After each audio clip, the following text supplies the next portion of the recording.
বন্ধুরা, good morning. আমি সঙ্গীতা। আমার নতুন আরও একটি ব্লগে তোমাদেরকে অনেক অনেক ওয়েলকাম আর ভালোবাসা। কেমন আছো তোমরা সবাই? আশা করছি ভালো আছো আর সুস্থ আছো। আমরাও না বেশ ভালো আছি।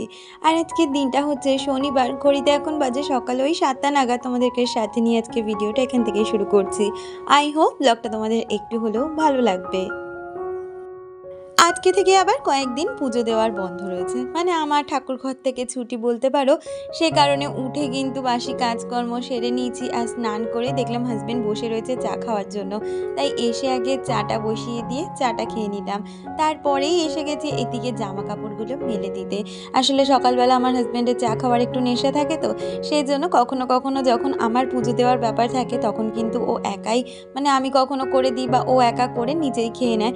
তবে এখন যেহেতু আমি পুজো দেবো না, তাই দুজনে মিলেই একসাথে সকালে চাটা খেতে পারবো। তারপরে কিন্তু পুজো দিয়ে আসার পরে আবার হাজব্যান্ড আরেক কাপ চা করে দুজনে মিলে তখন খাই। তো এরকমভাবে সকালটা কাটে। আর কি জানো তো, চা খাওয়াটা কিন্তু এক একটা মানুষের এক এক রকমের নেশাই বলতে পারো। আমার শ্বশুরমশাই চা খেতে ভীষণ ভালোবাসতো। ওনাকে যতবার তুমি চা দাও সে কিন্তু খেয়ে নেবে।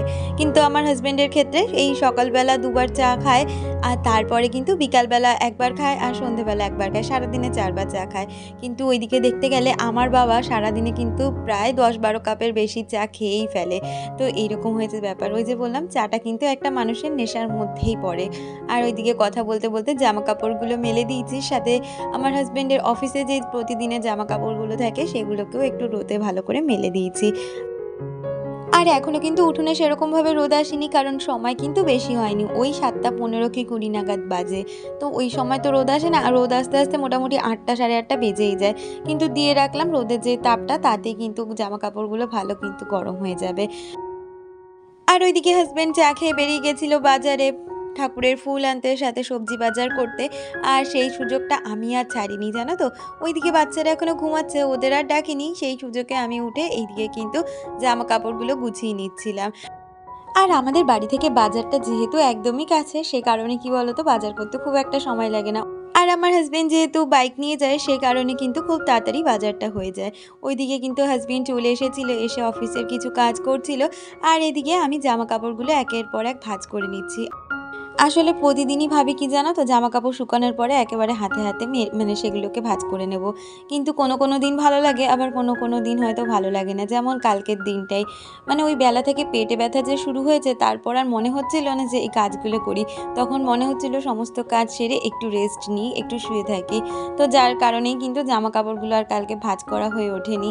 সেই জন্য এখন সেই সমস্ত জামা কাপড়গুলো এখন ভাঁজ করে নিচ্ছি। আসলে বিকালের কাজটা আবার কখনো কখনো সকালেই করে নিই, কারণ বিকালবেলা এক জায়গায় করে রেখে দিই।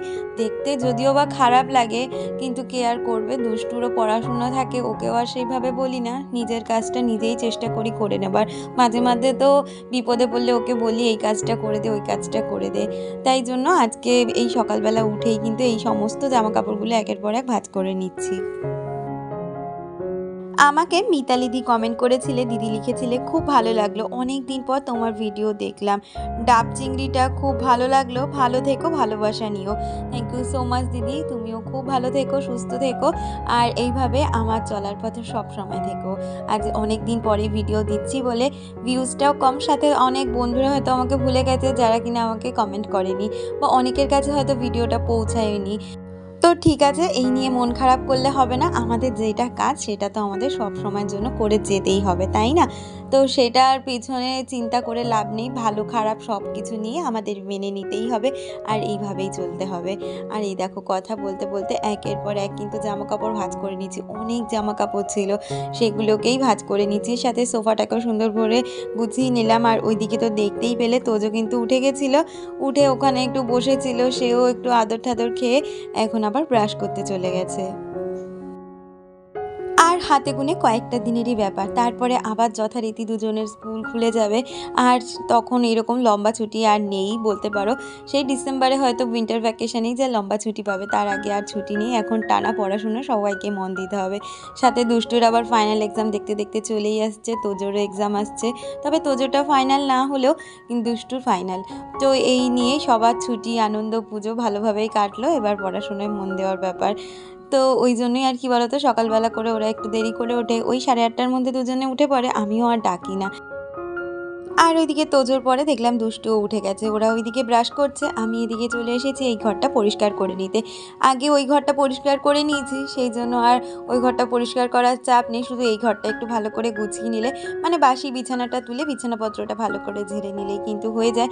তারপরে আবার দুজনে এখানে পড়তে বসবে, তো সেই জন্য বিছানাটাকে ভালো করে গুছিয়ে নিচ্ছি। আর কি বলো তো, বাসি বিছানা যত তাড়াতাড়ি গুছিয়ে নেওয়া যায় তত তাড়াতাড়ি ভালো, কারণ আবার ওই স্কুলপত্র চালু হলে তোজোকে বের করানোর আগে পর্যন্ত কিন্তু আমি বিছানা তুলতেই পারি না। আর এখন তো আবার নতুন নিয়ম হয়েছে, তোজোকে দিয়ে আসা নিয়ে আসার বিষয়টা আমাকেই করতে হচ্ছে, তো এক্সট্রা কাজ একটা পড়েই গেছে আমার। কিন্তু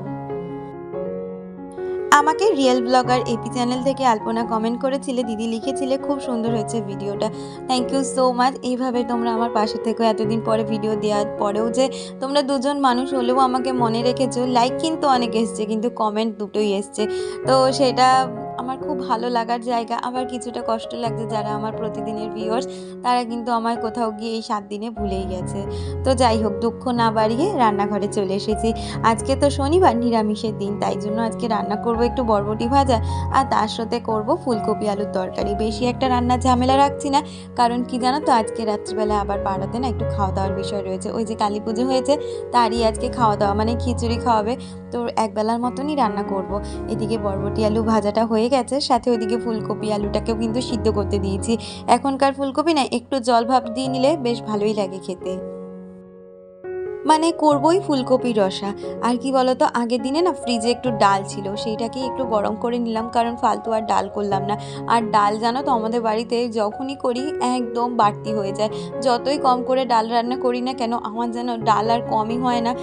আমি ডালের আন্দাজটা ঠিক বুঝতেই পারি না, যখনই করি তখনই কিন্তু ফ্রিজে তোলা হয়ে যায়, ওই ডালটা আমাকে 2-3 দিন ধরে খেতে লাগে।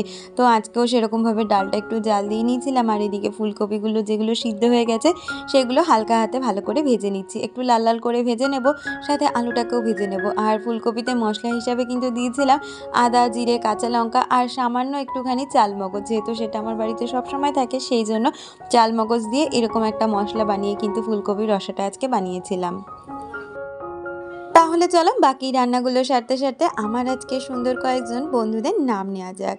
পূজা Laskar, Anamika, Nazira Khatun, Mitali Chowdhury, Riya Mondal, Sumi, real blogger AP, Nabita RV, daily blog with Jhuma, Jhili Banerjee. Puja Layek, তোমাদের সকলকে অনেক ধন্যবাদ আর অনেক ভালোবাসা প্রতিদিন আমাকে এত সুন্দর সুন্দর কমেন্ট করার জন্য। আশা করছি তোমরা আমার চলার পথে সবসময় এইভাবেই থাকবে। আর কথা বলতে বলতে এদিকে মশলাটা কিন্তু বেশ সুন্দরভাবে কষিয়ে নিয়েছি, আর তার সাথে কিন্তু দিয়েছিলাম ওই নুন, লঙ্কা, জিরের গুঁড়ো, এগুলো দিয়ে কিন্তু ভালো করে রান্নাটা করে নিয়েছিলাম। ভালোই হয়েছিল রান্নাটা খেতে। আর রান্না করতে করতে মানে ওইদিকে মশলাটা হতে হতে আমি কিন্তু এদিকে 1 কাপ মতন ওই ছাতু শরবত করে নিয়েছি। সকালের দিকটা এরকমই খাচ্ছি, আর সকালের দিকে জানো তো এরকম ধনে, মানে গোটা যেই ধনেগুলো ছিল সেগুলো ভিজিয়ে দিয়েছিলাম, কারণ একটু ধনে পাতা, মানে ধনের গাছ লাগাবো যেখান থেকে কিনা ধনে পাতা হবে, আর শীতকালে ধনে পাতা কিন্তু বেশ ভালো হয় আর খেতেও খুব ভালো লাগে, তাই জন্য ওই একটা টব খালি ছিল, সেই টবের মধ্যে ধনের বীজগুলো লাগিয়ে দিয়েছি। আর এদিকে কথা বলতে বলতে দেখি ভাতটাও হয়ে গেছে, সাথে তরকারিটাও কিন্তু করে নিয়েছি। আর আজকে না খুব শরীরটা খারাপ লাগছিল, মানে বোঝোই তো মেয়েদের এরকম দিনগুলো কীরকম কঠিনভাবে যায়, আর তার মধ্যেও কিন্তু সংসারের সমস্ত কাজ আমাদের একা হাতেই সামলে উঠতে হয়। যদিও বা হাজব্যান্ড অনেকটাই হেল্প করে, কিন্তু যেই কাজগুলো আমার সেগুলো তো আমাকেই করে নিতে হবে। তাই আর রান্নাঘরটা খুব একটা ভালো করে পরিষ্কার করার সুযোগ পাইনি, খুব পেটে ব্যথা করছিল সেই জন্য। তাই হালকা হাতে রান্নার পরে রান্নাঘরটা পরিষ্কার করে মুছে নিয়েছি, যেহেতু আজকে খুব একটা রান্নাবান্নার ঝামেলা ছিল না, তাই ওই রকমভাবে আজকে রান্নাঘরটা পরিষ্কার করে নিয়েছি। আর তার মাঝে একটুখানি শুয়েছিলাম, ভিডিওর কাজ করছিলাম। তারপরে এদিকে চলে এসেছি জামা কাপড়গুলো তুলে নিতে। আজকেও বিকালে না আর জামা কাপড় ভাঁজ করা হয়নি, কালকে সকাল করে এগুলো ভাঁজ করে নেব চিন্তা করছি, কারণ শরীরটা তো ভালো না, তাই ভাবছি একটু রেস্ট নিয়ে নেব। আবার শরীর ভালো লাগলে যে কত রকমের কাজ করা হয়, কিন্তু শরীর যখন সাথ না দেয় তখন আর কোনো কাজেই কিন্তু মন লাগে না। যদিও বা গায়ের জোরে অনেক কাজই কখনো কখনো করে ফেলি, কিন্তু যখন পারি না তখন আর না মনে হয় রেস্ট না নিয়ে আর কোনো উপায় নেই। মাঝে অনেকটা সময় রেস্ট নিয়ে লাঞ্চে বসে পড়েছিলাম। লাঞ্চে কিন্তু ছিল বরবটি আলু ভাজার ডাল আর ফুলকপি আলুর রসা। তাহলে বন্ধুরা আজকে ভিডিওটা এই পর্যন্ত রাখছি, দেখা হচ্ছে পরবর্তী ভিডিওর সাথে।